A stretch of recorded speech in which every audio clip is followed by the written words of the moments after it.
différence dans votre vie. C'est ça, hein, le thème de l'enseignement.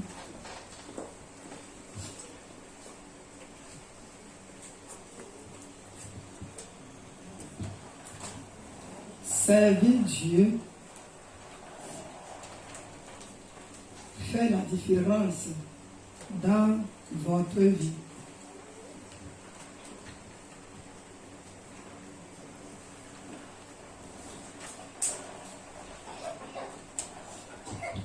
Quand on parle d'un serviteur, c'est celui-là qui est au service d'une personne ou d'une collectivité. Quelqu'un qui est au service d'une personne ou d'une collectivité. Un serviteur est celui qui se dévoue avec attachement. Un serviteur est celui qui se dévoue avec attachement.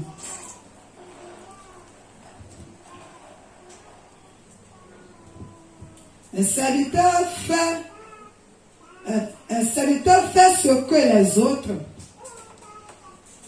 considèrent c'est trop petit pour eux. Quelqu'un qui est serviteur, il fait ce que les autres considèrent que c'est trop petit pour eux.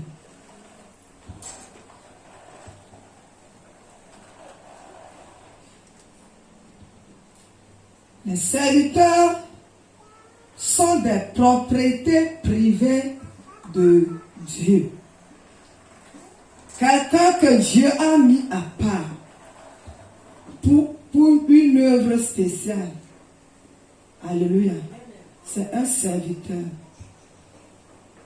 Être serviteur ne veut pas dire seulement de tenir le micro et avancer la parole de Dieu. Quelqu'un qui a l'œuvre de Dieu. Quelqu'un qui fait quelque chose dans son œuvre avec attachement. Avec un cœur sincère. Les serviteurs sont des élus de Dieu.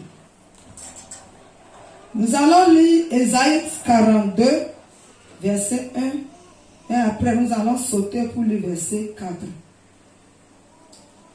Ésaïe 42,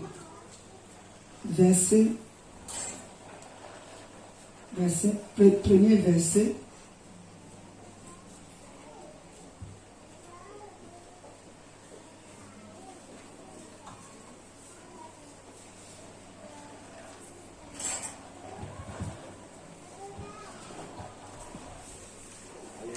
Amen.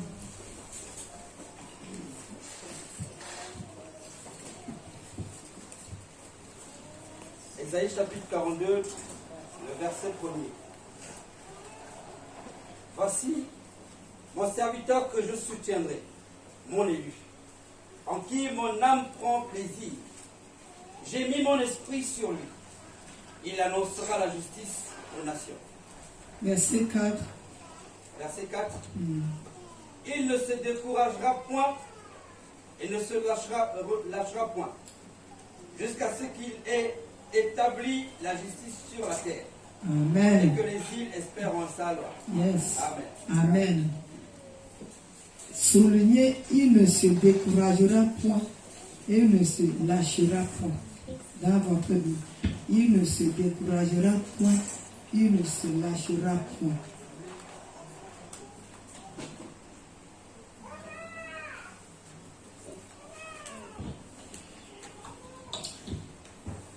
Un serviteur de Dieu, j'ai déjà donné l'explication.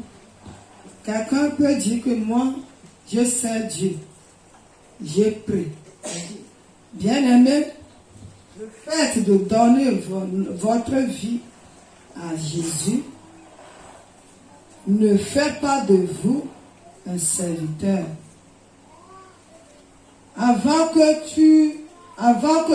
Dieu reconnaisse que tu es son serviteur, il faut qu'après l'acceptation du Seigneur Jésus-Christ, après avoir accepté Jésus comme ton sauveur personnel, il faut servir. Un serviteur doit servir Dieu dans sa vie, dans sa maison. Un serviteur doit contribuer à l'avancement du royaume de Dieu.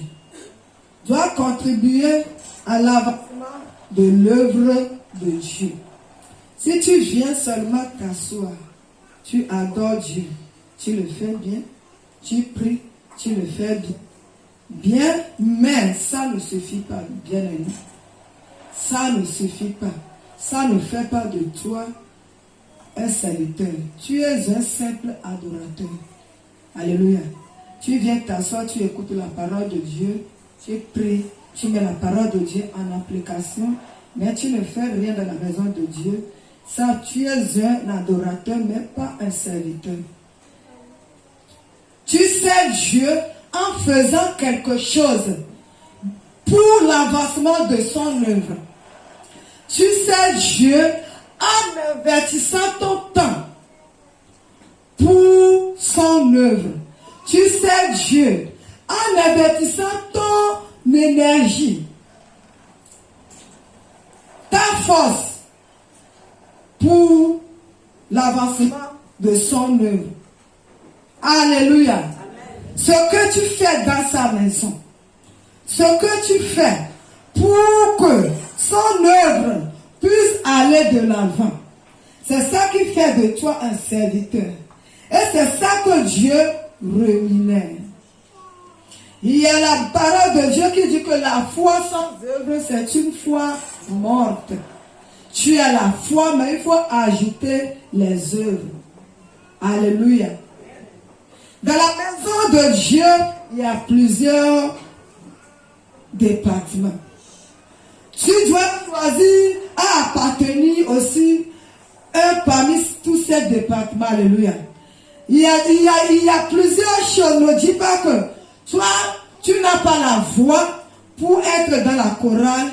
Tu ne peux rien faire dans la maison de Dieu.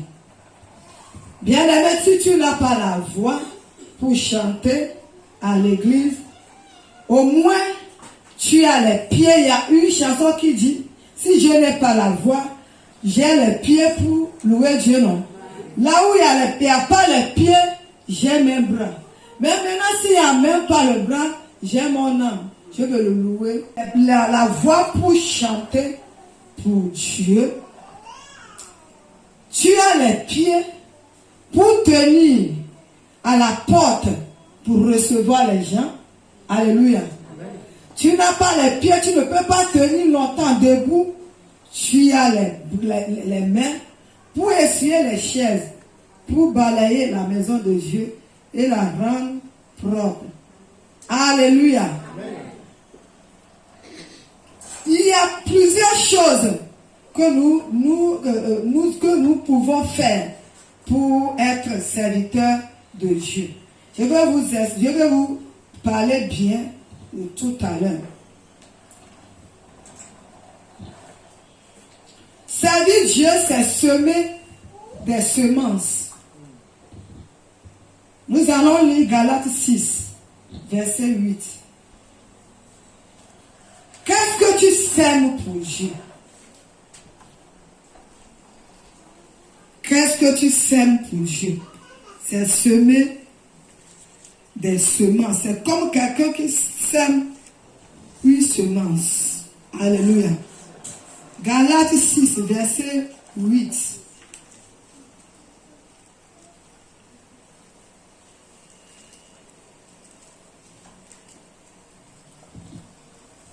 Alléluia. Amen. Galates chapitre 6, le verset 8. Celui qui sème pour sa chair moissonnera de la chair la corruption. Mais celui qui sème de l'esprit pour l'esprit moissonnera de l'esprit la vie éternelle. Amen. Amen. Quand tu sers dans la maison de Dieu, c'est comme tu es en train de semer des semences dans son royaume. C'est comme on peut mettre les graines dans le sol. Un jour, ça germe, ça va germer. C'est le temps de la semence. Tu sèmes avec un cœur attaché. Tu sèmes sincèrement. Tout ce que tu le fais bien. Alléluia. Tu ne fais pas Dieu pour que quelqu'un te voie, mais tu le fais du fond de ton cœur. Alléluia. Mais dans ton cœur, tu le sais. Tu ne chantes pas pour que les gens t'apprécient, mais tu chantes en esprit, du fond de ton cœur, pour adorer ce grand Dieu. Alléluia. Tu balayes, tu nettoies sa maison, toi tu le fais, pas parce que le pasteur puisse t'apprécier, ou la maman pasteur t'apprécie, mais tu le fais avec un cœur d'amour, un cœur sincère. Même si tu es occupé, même s'il y a la pluie, même si le corps est fatigué, à cause de cet amour-là qui bouillonne dans ton cœur, tu viens le faire avec un cœur joyeux. Alléluia. Tu n'as pas besoin pour que quelqu'un t'apprécie. Alléluia. Tu le fais avec un cœur sincère. Tout ce que tu fais dans la maison de Dieu, il y a les gens qui viennent nettoyer la cour de l'église, mais personne ne les connaît. Alléluia. Ça, c'est un service de Dieu aussi. C'est un service de Dieu. On voit seulement la cour propre. On se pose la question, qui a fait ça? Qui a fait ça? C'est après qu'on connaît que non, c'est telle maman qui est venue nettoyer la cour. C'est un service qu'elles sont en train de rendre à Dieu, de donner à Dieu. C'est comme ça. Je vais vous parler ce matin. Et si tu as les oreilles attentives, à partir de maintenant, tu vas voir les choses autrement. Alléluia. Ta manière de servir Dieu, d'adorer Dieu, ne sera plus pareille. Quand chaque personne qui reçoit Jésus-Christ a la vie éternelle, a le salut. Mais le couronnement dépend du service que tu fais à Dieu. Alléluia. Pour avoir la couronne, ça dépend de ce que tu fais à Dieu, dans son œuvre, pour l'avancement de son œuvre. Et ça, c'est pas seulement dans les cieux, mais ça commence depuis sur la terre. Vous allez comprendre ça bien tout à l'heure. Ça commence déjà depuis sur la terre. La clé pour vivre heureux, sur la terre, bien aimé, il y a une clé. Cette clé-là, c'est de s'engager aux œuvres de Dieu. La clé pour vivre heureux est de s'engager aux œuvres de Dieu. Agé 2, verset 8. Agé 2, verset 8.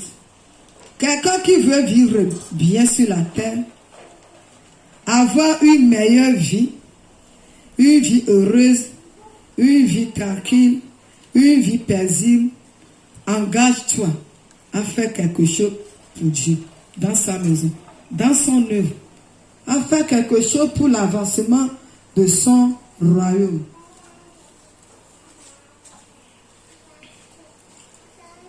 Agé 2, verset 8.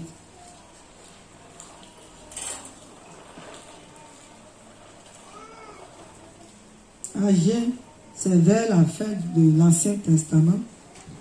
C'est par l'œuvre de Matthieu. Agé 2, verset 8.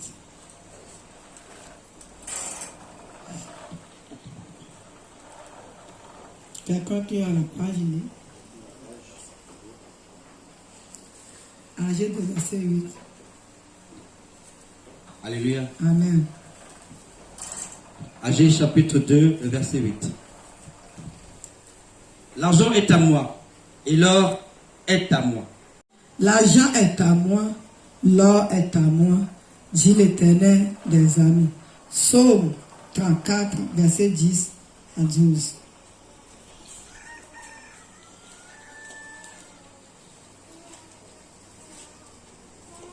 Psaume 34, verset 10 à 12.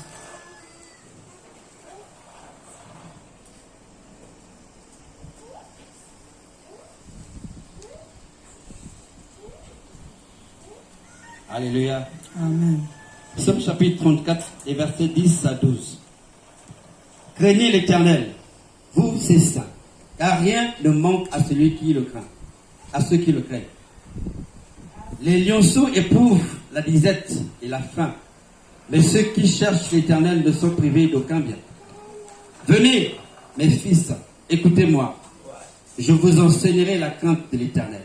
Amen. Amen. Craignez l'Éternel, vous ses saints, car rien ne manque à ceux qui le craignent. Ceux qui cherchent l'Éternel ne sont privés d'aucun bien. Nous avons lu tout à l'heure dans Agé que l'Éternel a dit que l'or et l'argent sont à lui. Et tu ne peux pas être son serviteur et manquer de l'or et de l'argent.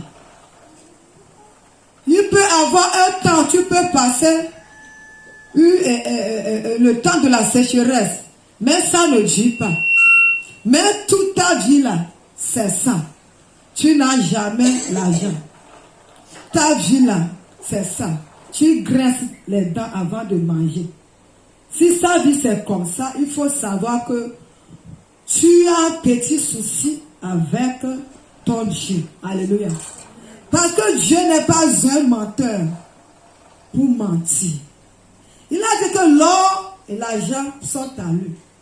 Tu ne peux pas être serviteur de celui qui a l'or, celui qui a l'argent, et manquer tous les jours de l'argent.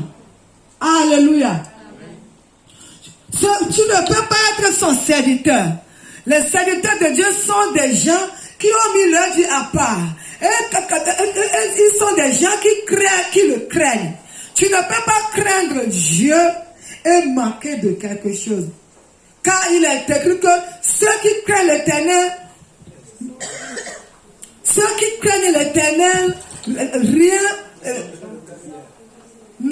qui cherchent l'Éternel ne sont privés d'aucun bien, mais ceux qui craignent l'Éternel n'ont manqué de rien. Alléluia. Tu ne peux pas être avec ce Dieu. Investir ton temps dans son œuvre.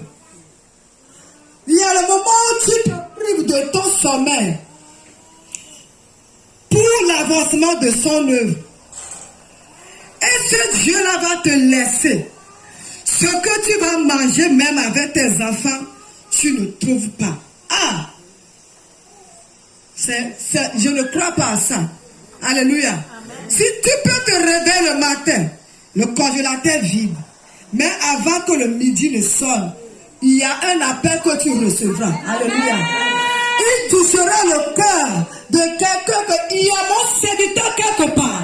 Il y a ma servante quelque part. Tu dois le faire du bien. Alléluia. Et si la personne ne l'écoute pas, elle n'aura pas la paix. Jusqu'à ce qu'il prenne le téléphone pour appeler avant d'avoir la paix. Alléluia. Parce qu'il a dit que tu ne peux pas manquer de rien. Tu ne peux manquer de rien si tu le sais. Tu ne peux pas être privé d'aucun bien. Aucun bien. Il n'a pas cité que tu vas te priver de ça. Mais il a dit d'aucun bien. Tu es à la maison de Dieu. Une jeune fille. Des années dans le célibat. Une jeune fille qui arrête sa vie pour le Seigneur Jésus-Christ. Qui sert Dieu. Qui investit sa force, son temps pour Dieu, tout ce qu'il a, tout ce qu'elle a pour Dieu, et vivre et mourir dans le célibat, croyez-vous à ça? Alléluia. Il a dit que Dieu, il ne te privera d'aucun bien. Bien-aimé, celui qui sait Dieu, quel que soit le temps qu'il va faire dans le désert, il finira par sortir. Je n'ai jamais connu quelqu'un qui vit la stérilité si c'est sincèrement Dieu et mourir stérile, jamais. Avant que la personne meure, Dieu glorifie toujours son nom. À moins que la personne même a négligé quelque chose. Parce que Dieu a dit qu'il ne te prive d'aucun bien. Les enfants sont des biens. Le mari, c'est un bien. Et la santé même là, c'est un bien. C'est une bénédiction. Alléluia. Tu ne peux pas servir Dieu et garder une maladie qui ne finit jamais. Alléluia. Parce que Dieu sait que non, il a besoin de toi. Tu es utile à lui. Tant que tu es utile à ce Dieu, il finira par enlever la maladie dans votre vie.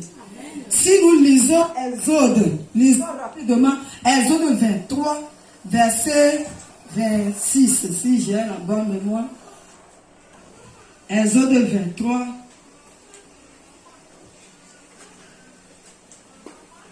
verset 25.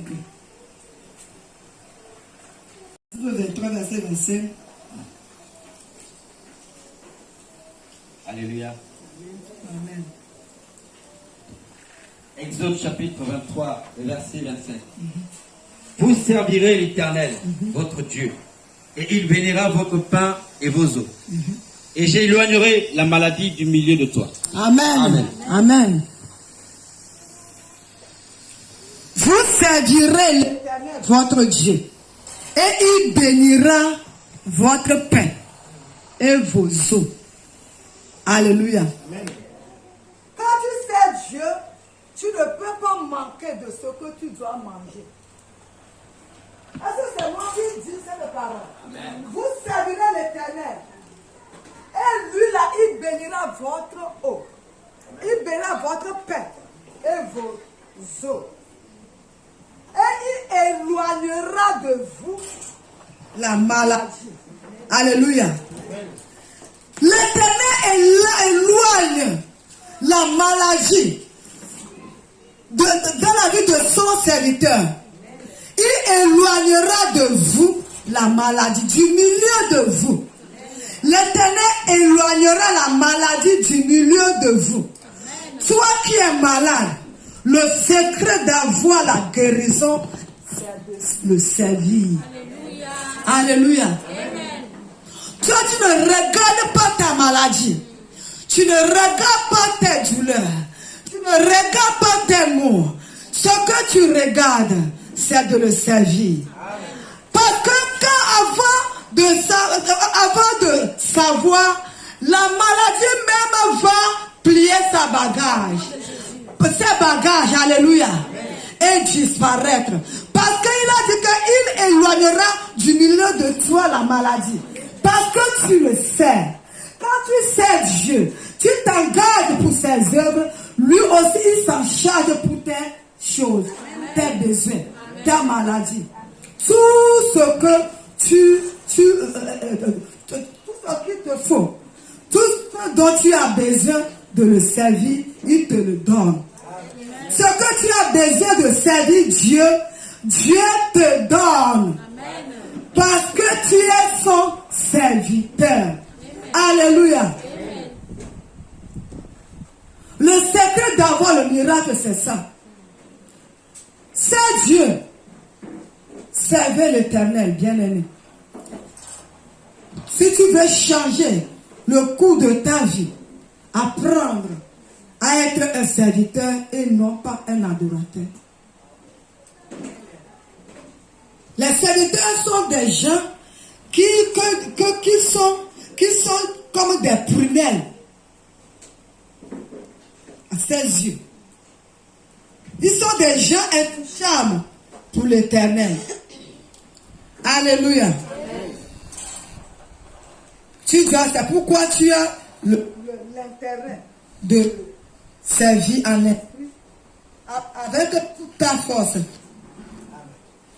Servir Dieu est également la clé de la bénédiction.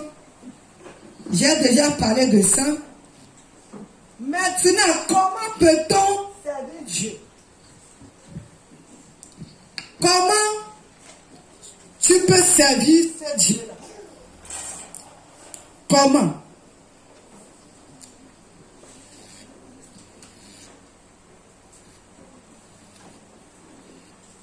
Tu vas dire que moi, je ne suis pas dans la chorale, je ne suis pas à l'accueil, je ne suis pas dans le groupe de nettoyage, il n'y a rien encore dans la maison de Dieu. Je vais faire quoi? Alléluia.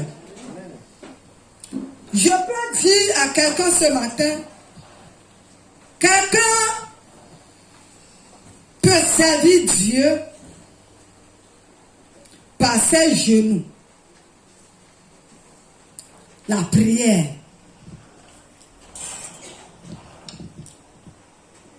Tu investis ton temps pour venir intercéder pour l'avancement du royaume de Dieu. C'est un service. Quelqu'un qui prend le taxi pour venir ici.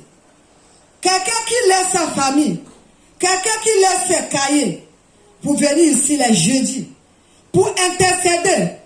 Pas pour lui, pour que Dieu l'ouvre la porte. Alors que lui-même, il a ses problèmes à lui.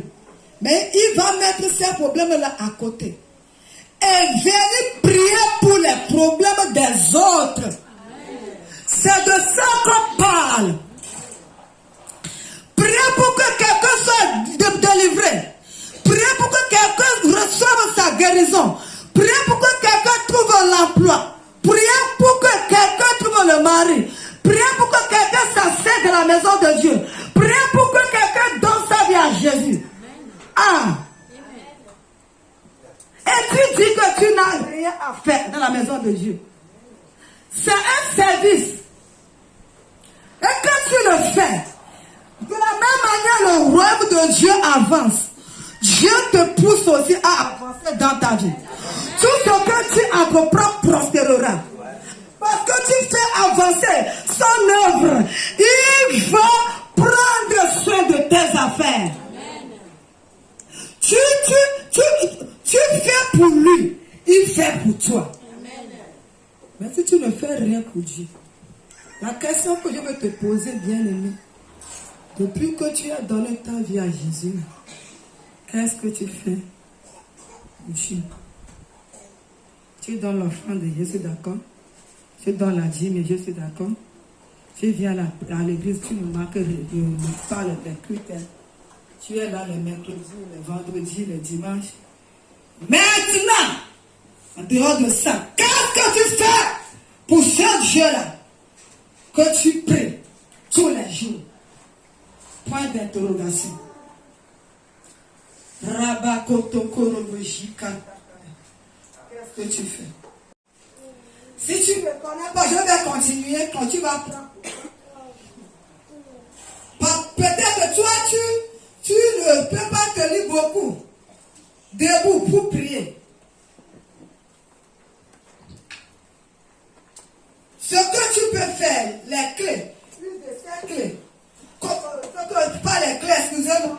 Ce que tu peux faire pour servir Dieu aussi, c'est d'aller annoncer la bonne nouvelle aux nations. Je parle de l'évangélisation. Quand il est écrit qu'il soit bon au pied de ceux qui annoncent l'évangile. Toi, tu ne peux pas tenir longtemps. Mais l'évangélisation, prends ta Bible à la maison. Visitez 2 ou 3 maisons. Pour parler seulement de Jésus à quelqu'un qui est destiné à aller en enfer. Mais par ta visite, cette personne-là se retrouve maintenant dans le royaume de Dieu.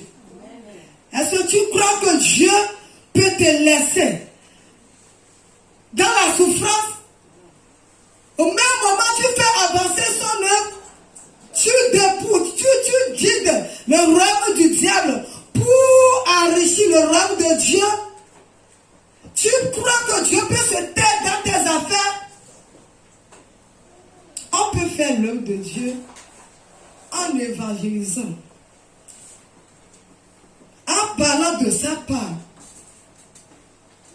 Dans l'année là, quels sont les gens à qui tu as déjà donné Jésus-Christ? Nous sommes en août. Compte les vents. Les gens que tu es parti évangéliser, ils ont accepté Jésus. Est-ce que tu peux les compter? Si ce n'est pas ça, on a des choses à faire. Alléluia. Ce n'est pas le pasteur qui doit faire l'annonce que non, demain bien samedi, il y a l'évangélisation. Mais tu le fais volontairement. Un serviteur, c'est quelqu'un qui fait la chose avec un cœur attaché. Sincèrement, tu prends ta Bible avec un cœur attaché. Avoir la compassion pour une âme qui doit aller en enfer. Non, je ne peux pas la laisser aller en enfer. Tu prends ta Bible, tu demandes Coco. Des fois, la personne est dedans, mais elle se cache. Alléluia. On a vu des choses, hein? Alléluia. Elle va dire que je ne suis pas là. Comme les mamans aimées. Alléluia. Tu parles, elle dit que Dieu à la madame là que je ne suis pas là. Mais gloire à Dieu de mon rêve. Elle sait au-dessus de la maison de Dieu, de ce Dieu-là. Alléluia. Et pour elle, c'est rien. Des fois, on vous chasse. On peut prendre le couvert d'eau pour vous verser. Alléluia. Tout juste pour qu'une âme soit sauvée. Alléluia. C'est un service évangélisé, parler de Jésus. Au travail, tu n'as pas le temps pour te balader. Au travail, parle de Jésus à tes collègues. Il y a les gens qui sont des chrétiens, mais les collègues ne savent jamais qu'ils sont des chrétiens. Il n'y a pas un jour qu'ils ont ouvert leur bouche pour parler de Jésus. Il y en a. Il parle pour lui. Au travail, la personne ne sait qu'il est chrétien. C'est mauvais. Une lumière ne peut être cachée. Partout où il y a un chrétien, tu dois laisser des traces. Ce n'est pas forcément que tu commandes les démons, mais tu dois laisser des traces. Donc, parce que les gens doivent savoir que non, ici là, il y a un chrétien. Ici là, il y a une chrétienne. C'est de ça qu'on parle. Parle de Jésus à tes patrons. Parle de Jésus à tes patrons. Parle de Jésus à l'école. Pendant les récréations. Au lieu de faire les photos qui n'ont même pas la forme, prends le temps là pour parler de Jésus à tes camarades. Alléluia. Tu n'as personne. Tu dis que je suis sorti, je n'ai vu personne dans la maison. Les maisons sont fermées. Mais tu es dans le carrefour. Parle de Jésus. Les gens vont te regarder, ils vont dire que ça c'est la folie qui commence. Ils m'avaient dit ça, que non, il y a une folle qui est venue au quartier. Alléluia. Alléluia. Quand je prêchais au mégaphone, il y a la folie, il y a une folle, parce qu'ils n'ont pas compris. Mais pointe-toi dans ce carrefour. Parle de Jésus. Les gens vont se moquer de toi, mais la parole est déjà sortie. Ça entre, ça va toujours jamais. Les gens qui, si 10 personnes passent, parmi les 10 là, une personne donnera sa vie un jour à Jésus-Christ. Pas forcément dans ton église, mais il sera quelque part en train d'adorer Dieu. Alléluia. Tu n'as pas le carrefour dans ton quartier. Il y a les marchés. Pas dans les marchés. Pas pour aller prêcher Jésus qui est béni aux gens au marché. Comme moi je les insulte au marché. Tu prêches la parole de Dieu au lieu de prêcher la bonne nouvelle. Tu prêtes la prospérité aux gens à qui ils peuvent te cotiser 500. Moi, je les attaque au marché. Alléluia. Je les attaque. J'ai attaqué un soi-disant pasteur un jour comme ça.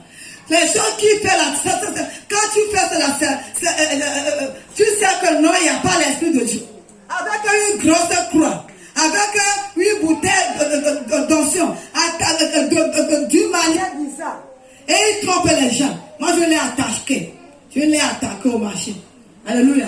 Je l'ai attaqué le jour là, les gens sont venus nous voir. Parce qu'on ne blasphème pas. On ne blasphème pas le nom de l'Éternel. Quand tu pars au marché, sois sincère, sois sérieux. Ne regarde pas les marchandises, ne regarde pas les boutiques. Toi, tu regardes tout droit. Annonce l'évangile. Alléluia. Il y a plusieurs manières pour évangéliser. Même avec ton téléphone, laisse les versets sur les statues au lieu de laisser les photos top nues. Alléluia. Quelqu'un va voir tes statues là, saura que non, c'est un chrétien. Et bien si c'est un coup, papa, au repos, il a formé et il forme toujours les gens. Quand tu vas à Dibaliba, chapelle de vainqueur, samedi, 9h, j'ai fait 2 ans là-bas. Si quelqu'un aussi fait là-bas, doit connaître ce que je dis si je mens. Maman Amel est là, elle est mon témoin. 9h, quand tu vois les voitures garées, bien en costume, les directeurs de banque, les docteurs, les gens de toutes catégories, les députés, garer leur voiture, prendre la Bible, faire la maison, de maison à maison, tu vas t'étonner. Celui-là, rien ne lui manque. Mais il fait l'évasion de porte à porte pour parler de Jésus-Christ les samedis. Alléluia. C'était intéressant. Des riches, des hauts cadres, les lieutenants, les colonels, les gens de toutes catégories. Ils partent. Parce qu'ils savent que le niveau où ils sont aujourd'hui, c'est grâce à Dieu. Ce qui est mauvais pour nous les chrétiens, c'est qu'on oublie le début. Le moment où on était dans la boue, on était zéro. Quand Dieu va commencer par ouvrir les fenêtres, on devient quelque chose. On est trop grand pour faire ça. On est trop grand pour balayer la maison de Dieu. Allez-y à Chapelle des Vainqueurs. Vous allez voir les papas et les mamans, les voitures garées, nettoyer les toilettes. Donner le papier à quelqu'un pour aller se soulager. Et prendre le seau d'eau pour verser. À la fin du culte, tu vois, il démarre sa voiture. Oh! Que Dieu bénisse ce papa. Amen. Ils ont compris que malgré tout ce qu'ils sont aujourd'hui, c'est grâce à ce Dieu-là. Le niveau où ils sont aujourd'hui, le moyen que Dieu leur a donné aujourd'hui, c'est grâce à ce Dieu-là. Pourquoi ne pas le servir? Ils ont compris quelque chose dans le service de Dieu. J'aime beaucoup ce ministère. Amen. Et quand tu vois le ministère est béni, les dimanches, ce sont les bâchers qui transportent les finances pour aller verser dans les banques au Nigeria. Leur service, c'est parce qu'ils connaissent comment servir Dieu. On peut servir Dieu en rendant visite à quelqu'un qui ne vient plus à l'église. Les visitations. Tu ne visites pas la soeur pour aller parler de l'autre soeur, pour aller faire des congossas. Comment les talons qu'elle a portés dimanche là. Tu n'es pas parti pour dire ça. Comment ce monsieur l'a frappé sa femme hier nuit là, que tu as appris ça. tu n'es pas parti pour faire ça, mais tu es parti rendre visite à quelqu'un qui ne vient plus à l'église. Toucher du doigt, pourquoi ma soeur, pourquoi mon frère, ça fait longtemps que je t'ai vu encore à l'église, pourquoi tu ne viens plus à l'église? La personne peut être malade, personne ne le sait. Mais en rendant visite là, tu sauras que non, il y a une maman ou il y a un papa qui est malade. Et à ton arrivée, je peux passer pour toi pour le guérir. Alléluia. Tout ça là, c'est le service que tu peux rendre à Dieu. Alléluia. Ne fais pas un Dieu à qui tu ne fais rien. Si tu viens seulement t'asseoir, tu chauffes seulement le banc, ça ne t'arrange pas. Il y a des problèmes qui ne finissent pas dans ta vie parce que tu ne veux pas être à son œuvre. Tu ne veux pas le servir. Tu ne veux rien lui donner. Tu n'as pas l'argent à pousser, à soutenir l'œuvre de Dieu. Tu as tes pieds, tu as tes bras, tu as ta bouche pour parler de Jésus, pour faire quelque chose à Dieu. Alléluia. Est-ce que je parle à quelqu'un ce matin? Amen. Amen. Et si nous servons Dieu, nous devons avoir certaines mentalités. La mentalité 1. Nous devons changer la mentalité.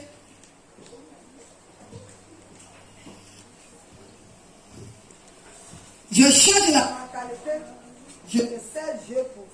Je change la mentalité et dans ma pensée, je sais que je ne sers Dieu pour rien.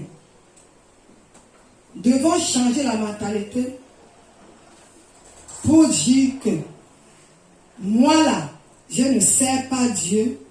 Je ne sers pas Dieu pour rien.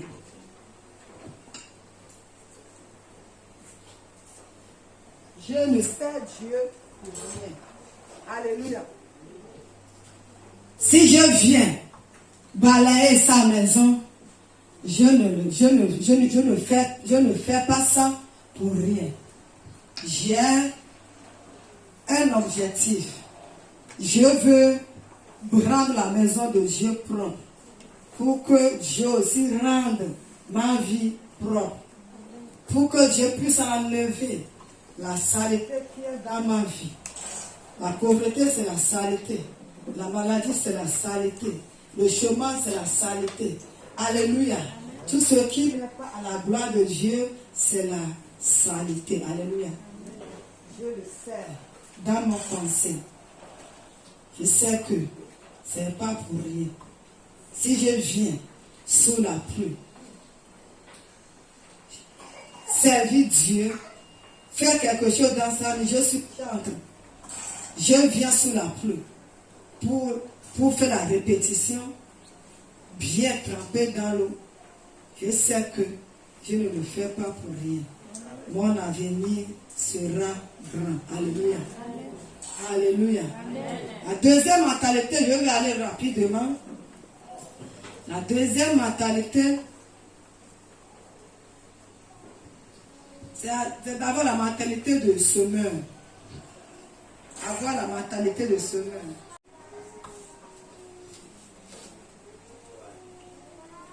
Avoir la mentalité de semeur. Que tout ce que je fais dans sa maison, je suis en train de semer. Quelqu'un qui sème récolte toujours. Alléluia. Le temps de Dieu arrivera.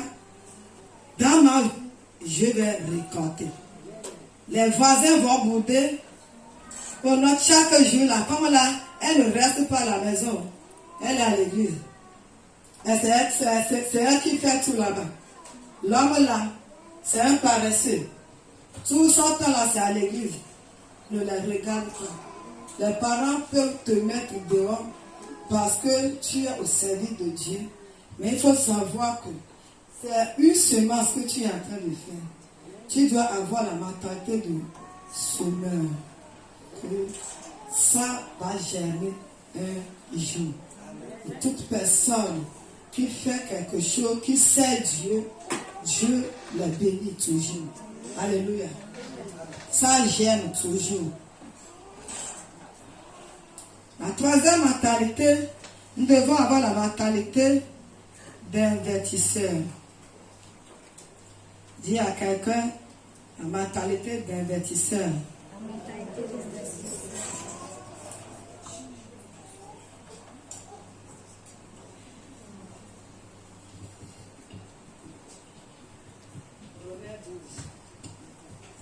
Romains 12, verset 11.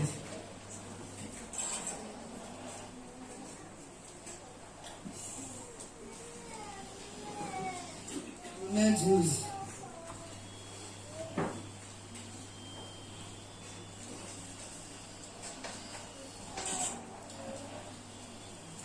Romains 12, verset 11. Alléluia. Amen. Romains chapitre 12, le verset 11. Ayez du zèle et non de la paresse. Soyez fervents d'esprit. Servez le Seigneur. Amen. Ayez du zèle et non de la paresse.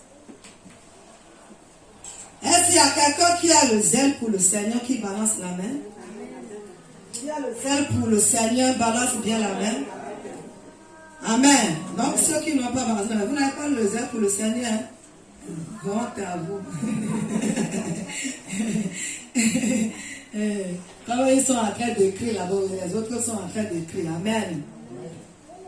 Vous devez avoir du zèle pour le Seigneur et non de la paresse. Devez être fervent. Ce que tu fais pour Dieu, tu dois être sérieux. Alléluia.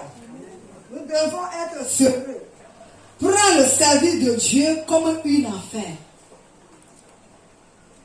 Tu prends le service de Dieu, ce que tu fais pour Dieu là, tu es sérieux dedans, comme une affaire. Comment tu peux faire des affaires? Tu te lèves le matin, tu te lèves, tu pars te pointer là où tu vas. Tu pars ouvrir ta boutique. C'est comme une affaire que tu fais. Tu prends ça, alléluia. Tu as du zèle. Tu sais qu'en allant au marché, c'est pour aller trouver de l'argent. Et tu es zélé le matin, quand le matin arrive, tu te presses pour aller dans ce marché-là. Alléluia. Pour aller être en affaire avec Dieu, être en business avec Dieu et vivre la galère, vivre la sécheresse. Non, on n'a jamais connu ce Dieu. On prêche ce qu'on a vécu. On ne prêche pas le Dieu des autres. Nous prêchons de ce que nous-mêmes nous avons vécu. Alléluia. Amen. Dieu, il est vraiment fidèle. Dieu est vraiment fidèle. Si vous voulez le servir, servez-le avec un cœur sincère, un cœur sérieux. Alléluia. Amen. Vous devez avoir aussi, il va finir 10 minutes. Vous devez avoir aussi la mentalité de partenariat. Avoir la mentalité de partenariat avec Jésus-Christ. C'est-à-dire Dieu fait de toi un partenaire. Alléluia. Amen. Nous allons lire rapidement. Amen. Nous allons lire rapidement 1 Corinthiens 3, verset 6 à 9. Rapidement. Être en partenariat, c'est être ensemble. Si ça marche, ça marche. Si ça marche, je suis là. Si ça ne marche pas, je suis également là.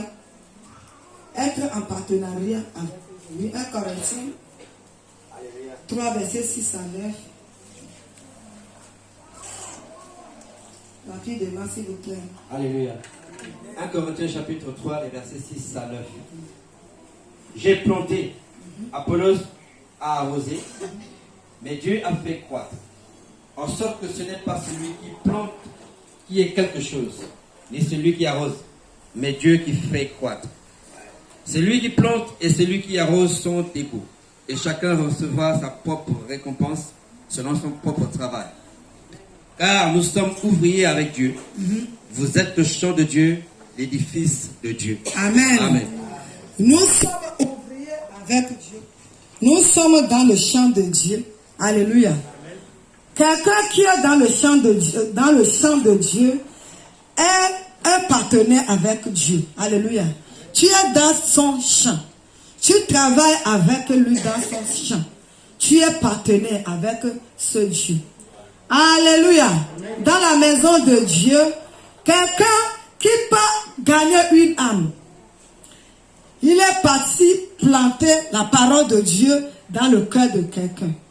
Mais il y a les autres qui viennent les jeudis prier. Quelqu'un a arrosé, quelqu'un a planté. Il faut que quelqu'un vienne arroser. Alléluia. Priez pour que les âmes là qui sont gagnées là puissent s'asseoir dans la maison de Dieu. Il y a quelqu'un qui arrose, non? Alléluia. C'est pourquoi Apollos a planté. Qui a arrosé? Qui c'est? Apollos a planté. Apollos a arrosé. A arrosé. Qui a planté? C'est Paul. Paul a planté. Apollos a arrosé.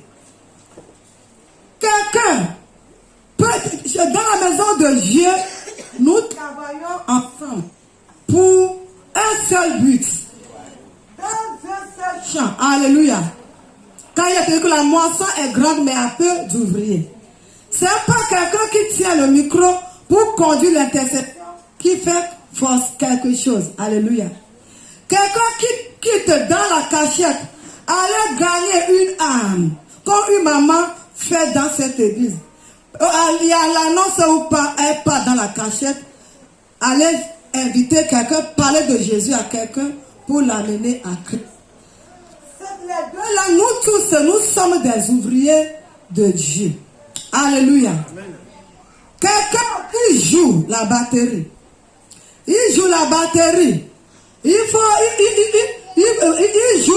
joue ça pour que quelqu'un puisse danser pour la gloire de Dieu. Alléluia.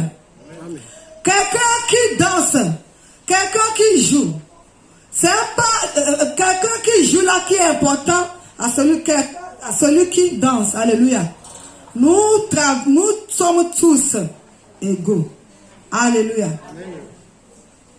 Peu importe ce que tu fais dans la maison de Dieu, il faut savoir que tu contribues, tu es en train de contribuer à l'autre pour l'avancement de son royaume. Et nous devons le faire bien. Alléluia. Amen. La dernière mentalité que je vais vous donner, et je m'arrête, nous devons avoir la mentalité de récompense. La mentalité de récompense.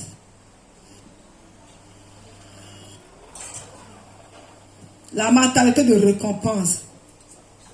Quand il est écrit que quand nous lisons Hébreux 11, verset 6, on n'a pas le temps pour lire ça.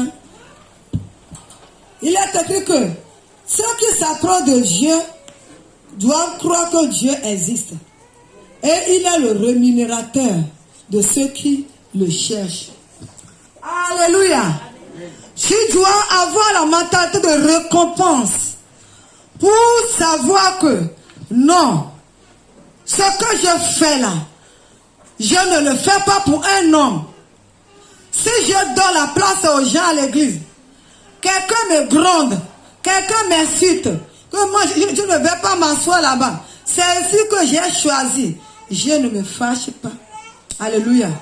Parce que je sais que ce que je fais là, il y a eu récompense pour moi sur la terre et dans les cieux. Il y a eu récompense pour toi. Avant la mentalité là, si c'est comme ça chez toi, tout ce que tu fais dans la maison de Dieu, le pasteur gronde ou pas, tu ne le regardes pas. Ce que tu sais que il y aura une récompense pour moi sur la terre Et ça ne s'arrête pas seulement sur la terre, mais dans les cieux. Alléluia. Mon maître me récompensera un jour. Le Dieu à qui je sers va me récompenser. Même si je n'ai pas évangélisé, personne ne me regarde, personne ne connaît, personne ne me donne pas l'honneur. Je sais que j'ai la récompense pour ça. Alléluia. Avoir une mentalité de récompense. Si je chante, c'est Dieu doit le faire bien. Je dois investir mon temps dans les entraînements, en travaillant ma voix, en priant beaucoup. Pourquoi? Si je tiens le micro, quand je chante, que malade reçoit sa guérison, que les gens soient touchés par ma voix. Et à savoir que non, il y a un Dieu qui va me récompenser. Si je viens intercéder, il n'y a personne, tu le fais bien. Tu le fais bien. Comme si tu es parmi 1000 personnes. Il y a le pasteur ou pas. Tu le fais bien parce que tu veux intercéder pour l'avancement de l'œuvre de Dieu. Tu le fais avec un cœur sincère. Un attachement. Volontairement. Sans regarder quelqu'un. Sans regarder, si tu fais et quelqu'un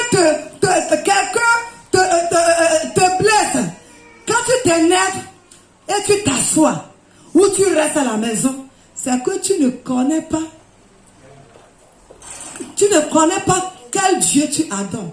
Tu ne connais pas pourquoi tu le fais. Tu étais seulement parmi la foule. Tu étais seulement parmi les gens. Parce qu'elle m'a grondé. Je ne veux plus être dans la chorale. Elle m'a grondé. Tu es t'assois à la maison. Tu es parti t'asseoir à la maison. Tu ne connais pas. Alléluia. Quelqu'un qui connaît que sa récompense vient du ciel. Même en gronde ou pas, il est là. Parce qu'il n'est pas venu chanter pour un homme, mais il est venu chanter pour Dieu. Alléluia. Il n'est pas venu intercéder pour un homme. Il est venu intercéder pour que l'homme de Dieu aille de l'avant. Il n'est pas venu balayer la maison. On dit que la maison est mal balayée. Elle s'en fout de ça. C'est que parce qu'elle sait que sa récompense viendra du ciel. Tout ce que nous devons faire dans la maison de Dieu, faisons-le avec un cœur sincère. Je remercie Dieu pour la vie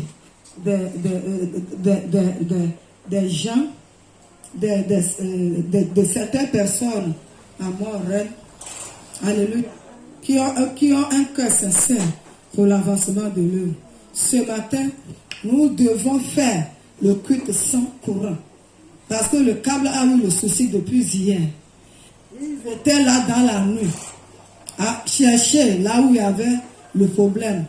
Ils n'ont pas trouvé. Mais le matin, là, très tôt, au moment où les autres dorment, ils étaient déjà debout, aller chercher la solution. Pour que les gens puissent être à l'aise à l'église ce matin.